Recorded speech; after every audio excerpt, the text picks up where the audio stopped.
नमस्कार नमस्कार नमस्कार। मेरा नाम है राजीव कुमार बजाज यानी आरकेवी और मैं हूं इस वक्त एडवोकेट प्रदीप नाम्बियार जी के साथ। प्रदीप जी नमस्कार। नमस्कार सर, नमस्कार। और हम दोनों हैं नेशन नाउ पर। नेशन नाउ हमेशा आपके साथ है। आप सबको जय हिंद, जय महाराष्ट्र, जय भवानी, जय शिवाजी, वंदे मातरम। वंदे मातरम। जय सिया राम, हर हर महादेव। और प्रदीप जी लग ऐसा रहा है कि the India alliance is imploding. मतलब ये क्या हो रहा है चंडीगढ़ में?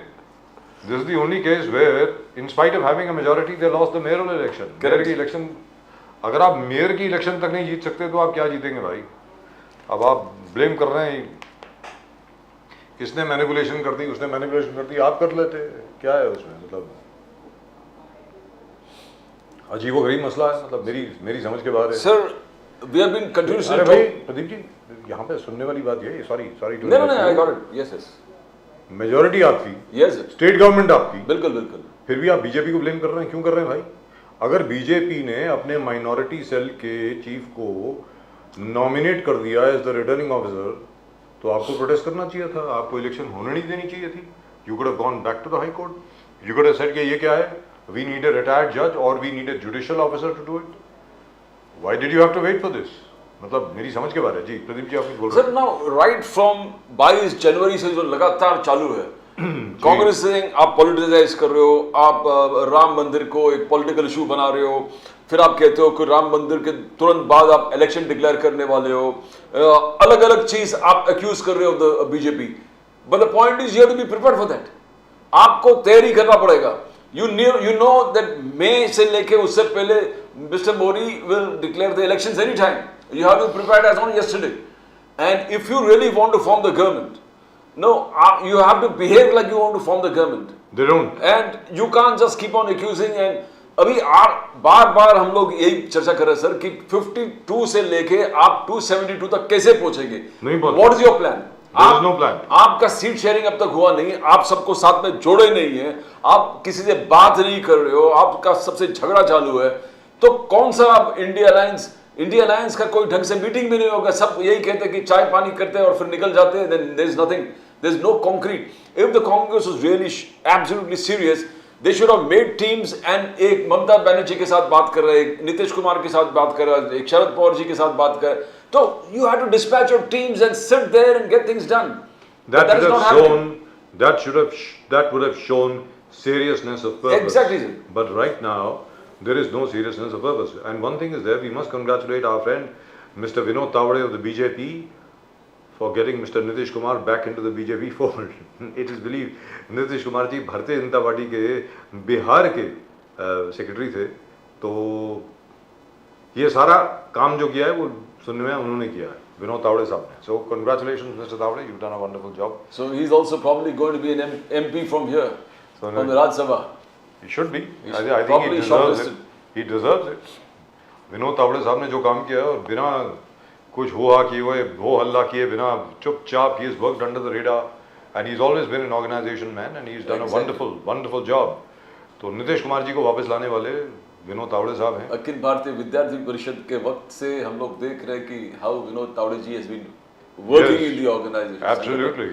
फिर in the late 90s it is Pramod Mahajan, when he was leaving everything and going, it was Pramod Mahajan who came to his house in Bacola, Santa Cruz, and told him that you can't leave this area, you cannot go, you have to work for the organization.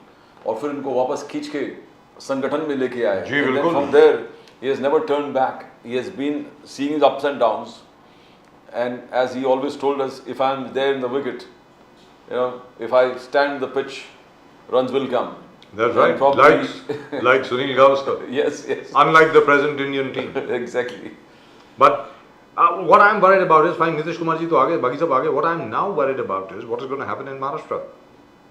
क्योंकि मनोज झरंगे पाटिल साहब को तो आपने मना लिया, वो तो चले गए.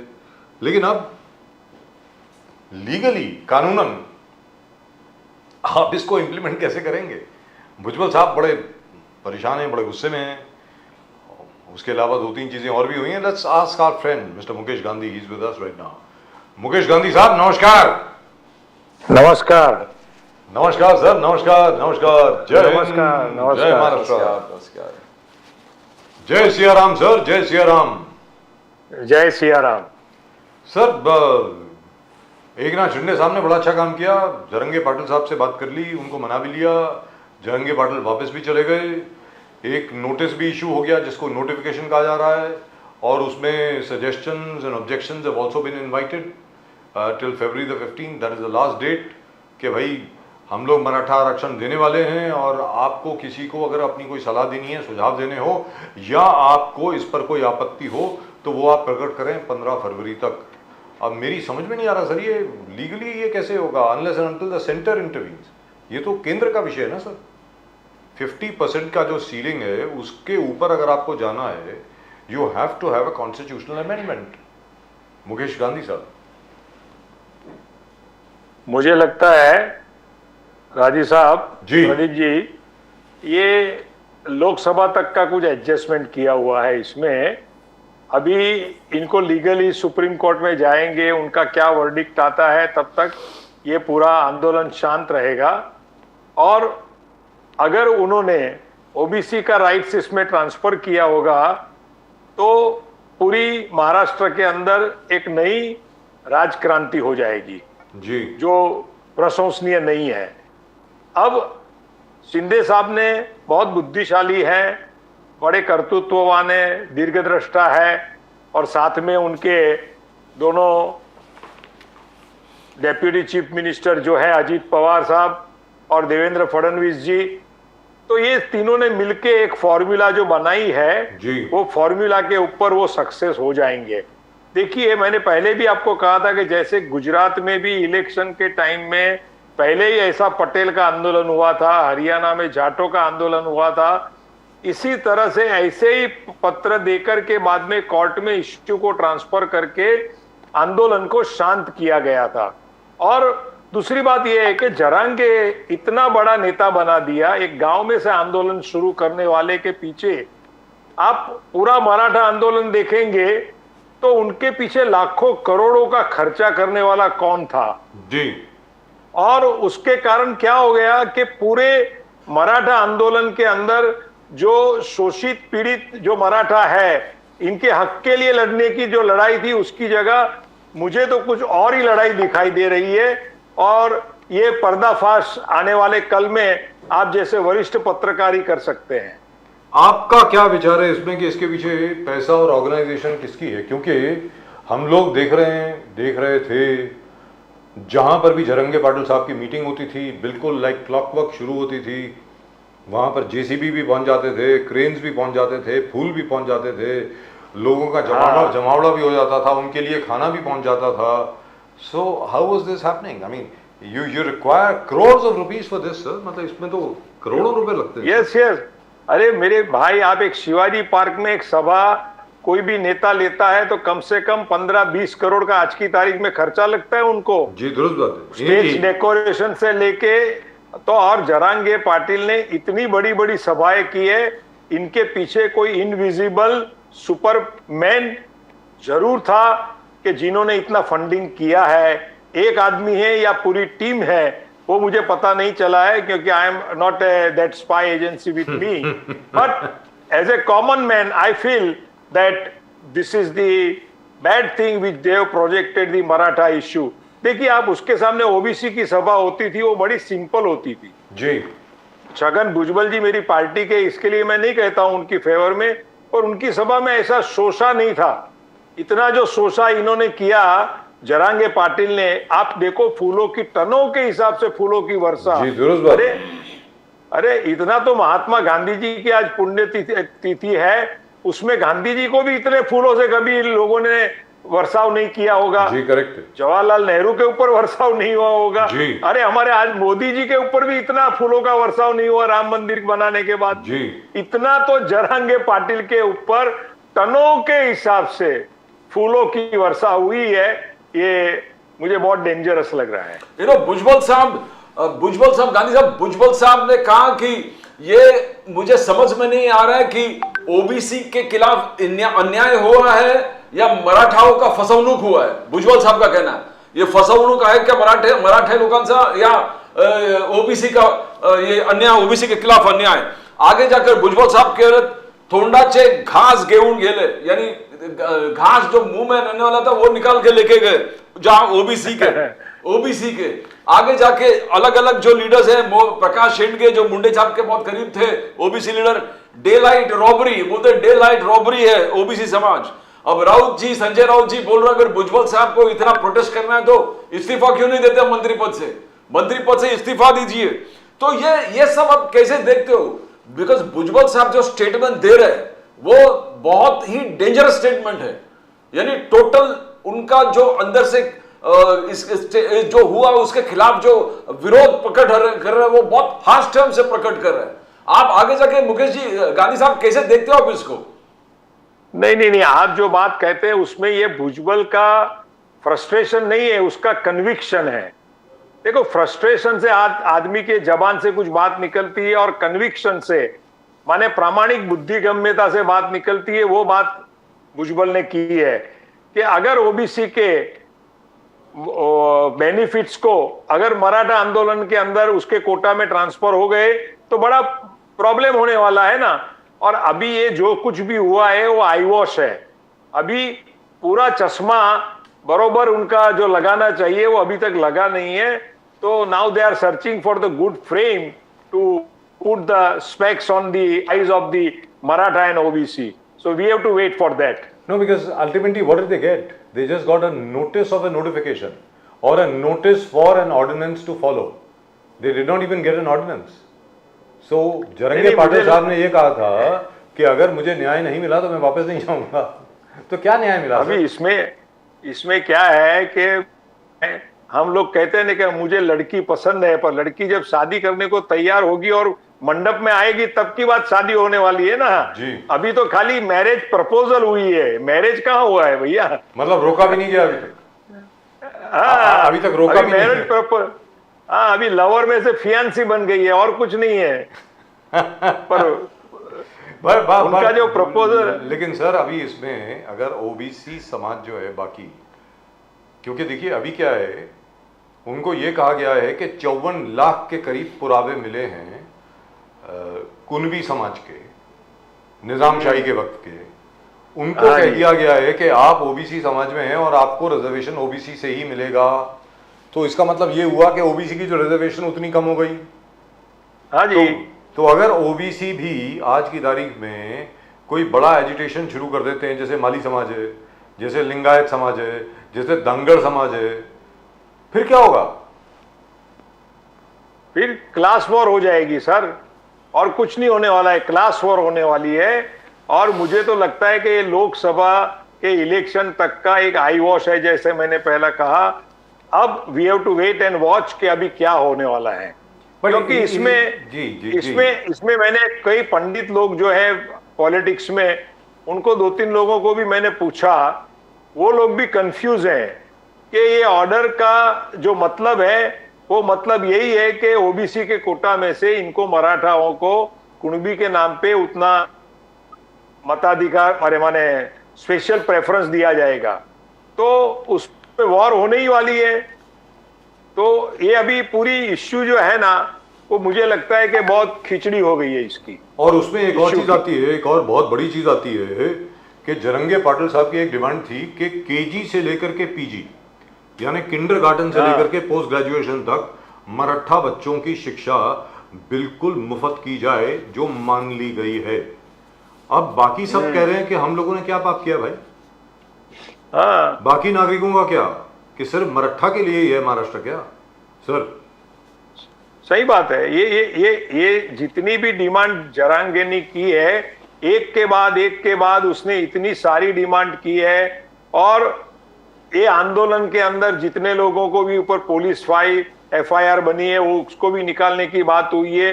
ये सब बातें आप देखेंगे तो सही नहीं हुई है। ये मुझे तो ये अभी भी ये पूरा मैटर जो है ना कंक्लूडेड मैटर नहीं है। It is provocated in the society with the class war. And most importantly Mukesh Gandhi साहब, you have discussed this earlier, let me reiterate, the fact remains, सबसे इंपॉर्टेंट बात क्या है? आपको रिजर्वेशन किस चीज के लिए मिल रहा है भाई?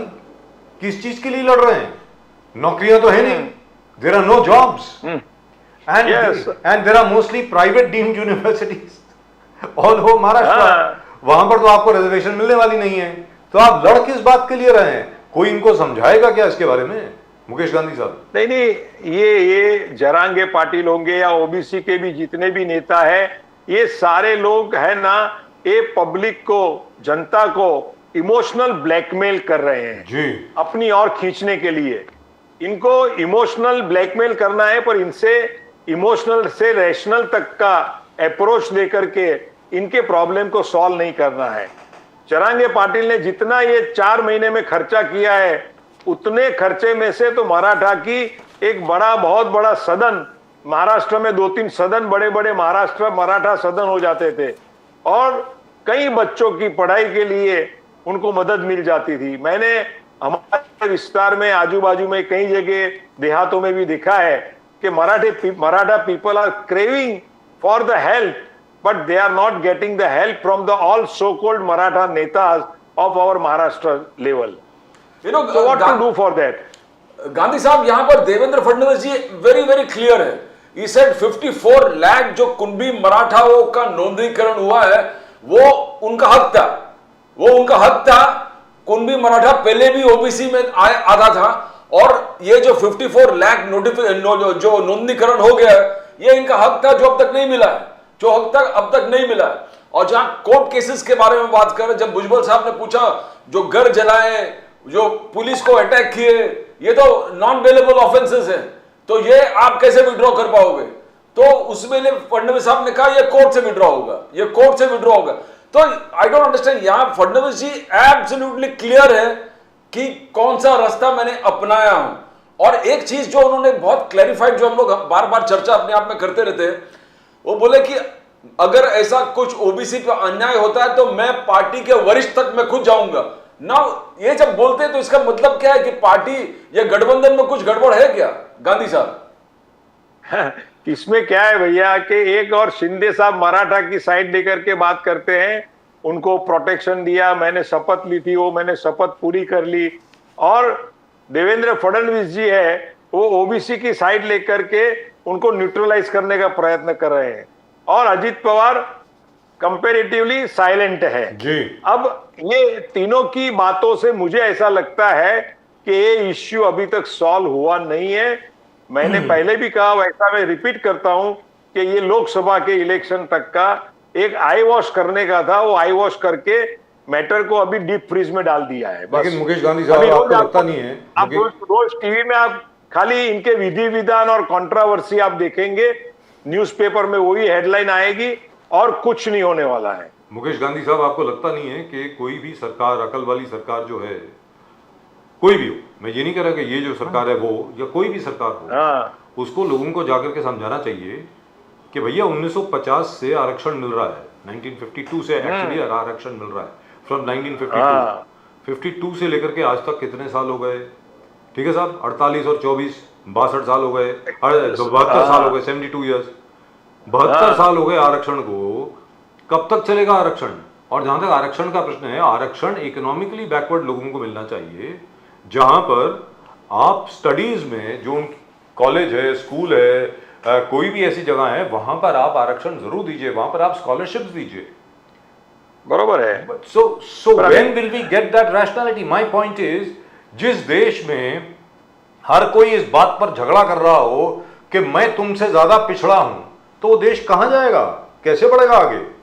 सर नहीं, इसमें ये सारे इश्यू से प्रगति नहीं है, राष्ट्र की गति बढ़ने वाली नहीं है। और एक दिन ऐसा आएगा कि रिजर्वेशन ही कंप्लीट एबोलिश करना पड़ेगा, ऐसा कॉन्स्टिट्यूशनल अमेंडमेंट आने वाली बीजेपी गवर्नमेंट को करना पड़ेगा।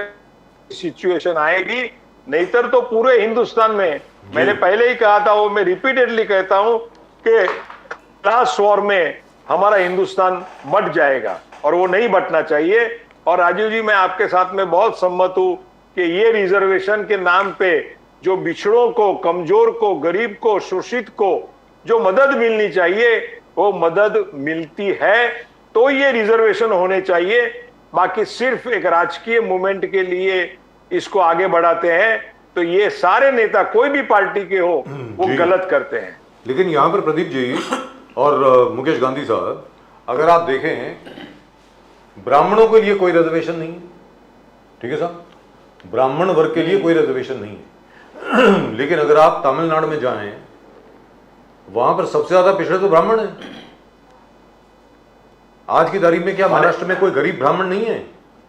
तो क्या उसको रिजर्वेशन नहीं मिलना चाहिए? उसको भी मिलना चाहिए, क्योंकि मराठा समाज क्योंकि गरीब हो गया, निर्धन हो गया, निर्बल हो गया, इसकी वजह से आज की तारीख में हम लोग मराठा समाज को आप आरक्षण दे रहे हैं। तो जो ब्राह्मण समाज है बेचारा, जो गरीब ब्राह्मण है बेचारा, जो आज भी भीख मांग मांग के अपना पेट पूरा करता है, उसका क्या? उसको भी तो रिजर्वेशन मिलना चाहिए थे, मुकेश गांधी साहब। जरूर मिलना चाहिए। देखो, ब्राह्मणों को मिलना चाहिए जी। और कई ऐसी उच्च जातियां हैं कि जो आज मध्यम वर्ग में फंस गई है जी। आज मध्यम वर्ग का जो मिडिल क्लास फैमिलीज है, उनकी हालत इतनी खराब है कि उनको बच्चों को शिक्षण देना, मेडिकल एक्सपेंसेस को बेयर करना, अपने घर के भाड़ों को, जो रेंट है, ये है वो है, खर्चा निकालना इतना भारी हो गया है कि कल ये मिडिल क्लास में ब्राह्मण होगा, वैश्य होगा, क्षत्रिय होगा, कोई भी नए नए समाज के जो भी लोग होंगे, वो अपना रिजर्वेशन मांगेंगे तो क्या ये गवर्नमेंट दे सकेगी? नहीं दे सकेगी। सर, इसमें आपको लगता नहीं है कि एक अध्यादेश लाना चाहिए? सॉरी, मैं आपको इंटरप्ट कर रहा हूं। It's a very practical solution. एक छोटी सी बात। नहीं, राजीव जी, अध्यादेश नरेंद्र मोदी जी आने वाले कल के इलेक्शन के 24 के इलेक्शन के बाद में ये इश्यू आने वाला ही है। और जैसा कॉमन सिविल कोड आएगा, वैसा ये भी अध्यादेश आएगा और ये सारे रिजर्वेशन की फॉर्मूला पूरी चेंज हो जाएगी। लेकिन मैं आपके सामने नहीं कर पाएंगे, पर सर, मैं आपके सामने एक और बात रखना चाह रहा हूं। मैं आपके सामने एक और बात रखना चाह रहा हूं। हाँ जी। जितनी भी प्राइवेट डीम्ड यूनिवर्सिटीज हैं, प्राइवेट कॉलेजेस हैं, प्राइवेट मेडिकल कॉलेजेस हैं, प्राइवेट इंजीनियरिंग कॉलेजेस हैं, हाँ, ज्यादातर ये देखा गया है कि 93% are owned by Marathas, 93% Maratha के हैं। हाँ तो जी। सरकार को ये अध्यादेश नहीं लाना चाहिए कि आप लोग जो हैं मिनिमम 17% रिजर्वेशन मराठास के लिए आप रखिए अपने हर एक कॉलेज में, जहां पर आप कोई फीस चार्ज नहीं करेंगे, कुछ चार्ज नहीं करेंगे, आप इन बच्चों को रिजर्व्ड कैटेगरी में स्कॉलरशिप भी देंगे और उनको पढ़ाएंगे। नहीं तो आपकी जो डीम्ड यूनिवर्सिटी स्टेटस है हम वापस ले रहे हैं। मुकेश गांधी साहब। अरे भैया, ये डीम यूनिवर्सिटी और जो मराठा की होगी या ओबीसी के कुछ नेताओं की भी है, जितने राजकीय नेताओं ने ये यूनिवर्सिटियां बड़ी बड़ी बनाई है, ये तो पैसा कमाने की दुकान है। गवर्नमेंट के पास से फ्री में लैंड लेने की, फिर चैरिटेबल ट्रस्ट बनाने का, फिर उसके ऊपर बिल्डिंग बनाने का और अपने लिए चैरिटी करने का। मेरी बात सुनिए, मैंने तो ऐसा सुना है कि सिद्धि विनायक ट्रस्ट होवे, मुंबा देवी ट्रस्ट होवे, ऐसे गवर्नमेंट के कनेक्टेड जो मंदिरों के ट्रस्ट है, उसमें से पैसा लेकर के करोड़ों रुपया डाल के इन्होंने अपनी कॉलेज और ये बना दी है। और वो पैसा कमाने की दुकान अपने फैमिली के लिए बनाइए। इनको मराठा का रिजर्वेशन ये क्या देंगे? अरे मराठा को मदद भी नहीं कर सकते हैं, ओबीसी को मदद भी नहीं कर सकते हैं। ये तो बहुत बड़ा, ये डीम यूनिवर्सिटी का तो इतना जबरदस्त फुग्गा है, इतना फ्रॉड है कि आज बेचारा मिडिल क्लास के आदमी को अपने बच्चों को पढ़ाना है, हायर एजुकेशन में बीबीए एमबीए बनाना है या कोई मेडिकल का कोई कोर्स भी कराना है ना, तो उनको अपने औरतों को अपने दागिने सुद्धा गोल्ड के बेच देने पड़ते हैं। सर, जमीन बेचनी पड़ती है, देना पड़ता है, जमीन बेचनी पड़ती है। सर गांधी साहब, जिस प्रकार से अभी हम लोग बात कर रहे हैं, is Congress India alliance going to be a competition? India alliance को अगर मोदी जी को अप्रूव करना, 52 से लेके 270 तक पहुंचना है। राहुल गांधी जी के भारत जोड़ो न्याय यात्रा, political, economic and social justice, बोले हर प्रकार का न्याय का हक मिलने तक राहुल गांधी जी का संघर्ष रहेगा। मगर ये संघर्ष आप गांधी साहब कैसे देखते हो? क्या ये 52 से 270 तक पहुंच जाएंगे राहुल गांधी जो मेहनत कर रहे हैं? बिकॉज मई को चुनाव होगा मैक्सिमम, उससे पहले भी हो सकता है। Is the Congress prepared? Gandhi साहब, how do you see it? देखिए, राहुल गांधी वो महात्मा गांधी के पद चिन्हों पे नहीं चल रहे हैं।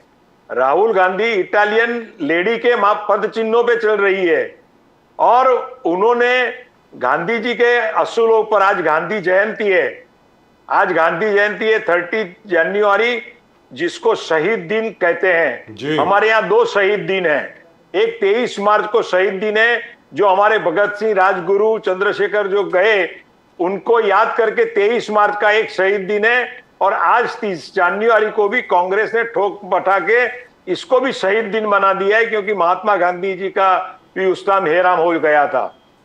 पर कहने का मतलब यह है कि गांधी जी ने उस टाइम कहा था, जब आजादी मिली तब गांधी जी की एक पुस्तक है, उसमें उन्होंने एक वाक्य लिखा था कि प्रजाजनों, भारतीय जनों, ये आजादी मिली है वो हमारे लिए सुवर्ण काल है। दूसरी रीत से मैं कहूं तो ये संधि काल है, और तीसरी रीत से मैं कहूं तो ये परीक्षा का काल है, एग्जाम का समय है, हमारी परीक्षा का समय है। माने सुवर्ण काल, संधि काल और परीक्षा का काल। और गांधी जी ने अपने हिसाब से जो भी मूवमेंट की, देश को आजादी देने में महत्तम रोल निभाया। सिर्फ गांधी जी से आजादी नहीं मिली है, हमारे कई शहीदों के बलिदान से, लोकमान्य तिलक से लेकर के हमारे भगत सिंह के लेके गोपाल कृष्ण गोखले, सारे बड़े बड़े लोगों का, सुभाष चंद्र बोस, ये सबका इस देश के लिए बलिदान है, और उसमें हम देश को आजादी मिली है। और एक बात देखना चाहिए कि आज राहुल गांधी जिस तरह से यात्रा करते हैं ना, ये यात्रा में शो कितना है, कितनी रीतसर के, हमको लगता है कि फैब्रिकेटेड मूवमेंट चल रही है, लोगों को दिखावा करके काम कर रहे हैं। गांधी जी ने दांडी कूच की थी, गांधी जी ने बड़ी बड़ी यात्राएं की थी, बड़ी बड़ी पद यात्राएं की थी, पर गांधी जी ने कहीं भी जगह पे शोषा नहीं किया था। इवन हमारे जयप्रकाश नारायण ने भी बड़ी बड़ी सभाएं ली, बड़े बड़े उन्होंने भी जन आंदोलन किए, पर इतना शोषा नहीं किया था जितना राहुल गांधी की अन्याय के प्रतिकार की, ये जो न्याय प्रतिकार, बदल गया है। उनको टाइटल देते हैं, वक्त वो बदल गया न्याय ना की मुकेश ये- गांधी साहब। गांधी हाँ, जी के ये वक्त, न्याय की- गांधी जी के वक्त आरकेबी शो नहीं हुआ करता था, नेशन नाउ नहीं था ना, मुकेश गांधी जी नहीं थे उस हाँ। वक्त, तो इसलिए नहीं, आज देखिए महात्मा गांधी जी ने भी जिस जी। तरह से सरदार पटेल को बाजू में रख के जवाहरलाल नेहरू को आगे बढ़ाया, सर उस पे अलग बहस इसी होगी। तरह से सर इसी तरह से उस पे अलग बहस आज होगी। राहुल सरदार पटेल ने खुद कांग्रेस- कहा कि नेहरू को बनाओ। सर उस पे अलग बहस आज होगी। नहीं अलग माफी, बहस करेंगे, पर माफी। आज राहुल गांधी को कांग्रेस ने प्रोजेक्ट करके जो सालों की कांग्रेस की परंपरा थी ना भैया, वो सारी तोड़ दी है। और मुझे नहीं लगता है कि राहुल गांधी की इसको कोई सीट बेनिफिट होगा। वो जैसे आगे बढ़ते जाते हैं, बिहार तक आ गए तो बिहार में नीतीश कुमार चले गए, आगे जाएंगे तो और कोई चला जाएगा, और उनकी यात्राएं खाली एक शो बिजनेस हो जाएगी। मुझे तो ऐसा लगता है कि कांग्रेस के लिए सबसे अच्छा हुआ है कि कांग्रेस आखिर में अकेले लड़े, और कांग्रेस को मालूम पड़ा कि असल में कितने पानी में है। जब रिजल्ट आए लोकसभा 24 के, तो कांग्रेस का खुद का वोट शेयर कितना है कांग्रेस को मालूम पड़ना चाहिए, because 2024 in my opinion is already gone. Congress has to work for 2029. Let's be very clear. Yes. But in any event, as Pradeep ji is so fond of saying all the time, that by now, because you have exactly 15 days left before the electoral code of conduct comes into place, rightfully by now, all your seat adjustments, everything should have been done. अभी तो कुछ भी नहीं हुआ है, कहाँ से करोगे? It's going to be very very late. But I hope जो आपने कहा, प्रदीप जी ने कहा, और मेरा भी जो शक है, संदेह जो है और टेंशन है इस बात की, स्ट्रेस है सर, महाराष्ट्र में ये क्लास वॉर नहीं होनी चाहिए. Very frankly speaking, this is very very dangerous. Because क्या है कि जरंगे पाटिल को आपने मैनेज कर लिया किसी भी तरीके से, बाकी सबको कैसे मैनेज करोगे? Sometimes what happens is these things go out of hand. Yeah, and then they become very difficult to control. So I hope the government knows what it is doing, and I really and truly hope that they will arrive at an understanding and they will give a proper rational explanation कि भाई when there are no jobs, what do you want reservation for? Yes. Where are the jobs? अरे राजू जी, इसके ऊपर तो आपको पूरे हमारे nation now से लेकर के एक बड़ा आंदोलन, क्रांति छेड़नी पड़ेगी जी. नहींतर तो ये इश्यू सॉल्व नहीं होने वाला है सर, और India has to grow on merit. अभी हमारे मेरिट को लेकर ही आज की तारीख में गूगल का सीईओ इंडियन है, माइक्रोसॉफ्ट का सीईओ इंडियन है, ना कॉम्पैक्ट का सीईओ इंडियन है, आपके जो जितने भी फाइनेंस कंपनी है बड़े बड़े उसका सीईओ इंडियन है, वर्ल्ड बैंक का चेयरमैन इंडियन है। अरे सर, ये they all come through merit, not through reservation. What is going on here? नहीं, सही बात है। ये मेरिट से ही पूरा इंडिया का बिल्डअप होने वाला है। और आप ये राजीव जी, आप इसके बड़े सूत्रधार बनने वाले हो, इसके लिए मैं आपको आज से एडवांस में हार्दिक अभिनंदन देता हूँ। क्या बात है sir, thank you so much sir. नमस्कार और जय सिया राम, हर हर महादेव, जय सिया राम। जय हिंद, जय महाराष्ट्र। जय महाराष्ट्र, जय Hind, thank you so much. जय गांधी बापू। बापू गांधी जी को श्रद्धांजलि देते हैं। बिल्कुल बिल्कुल, आज गांधी जी की prime ministers inspiration, spiritual leadership of Mahatma Gandhi. That's right, he always says that. हमेशा यही बोलते हैं कि मुझे आध्यात्मिक प्रोत्साहन मिला है सिर्फ गांधी जी से और किसी से नहीं। हर जगह पर उन्होंने यही बोला है। मुकेश गांधी साहब नमस्कार, आपका अभी तक ट्रिप रह गया ऑफिस में, मैं उम्मीद करता हूँ जल्द आएंगे आप। अरे जरूर जरूर, थैंक यू, नमस्कार। थैंक यू सर, नमस्कार। नमस्कार। So Gandhi's martyrdom day today, Mahatma Gandhi's martyrdom day, and we still remember him. And because and because of him, we also remember Nathuram Godse. So Gandhi is not dead. Let's be very clear. There's no way Gandhi can die. Gandhiji's ideas. But here you have both Narendra Modi ji also saying I'm inspired Mahatma Gandhi by Mahatma Gandhi. You got Rahul Gandhi and the Congress, Mallikarjun Kharge, everybody saying that Mahatma Gandhi, we believe in Mahatma Gandhi. Well, they should have stuck to Gandhi then, as far as the Congress is concerned. So very slowly, what is going to happen is, as we have discussed so many times over here, that the next generation will think Gandhi ji was from the BJP. ये होने वाला है अगले 10 साल के लिए। अगर कांग्रेस नहीं जीतती है तो, अगर जीत गई तो फिर तो अलग बात है। then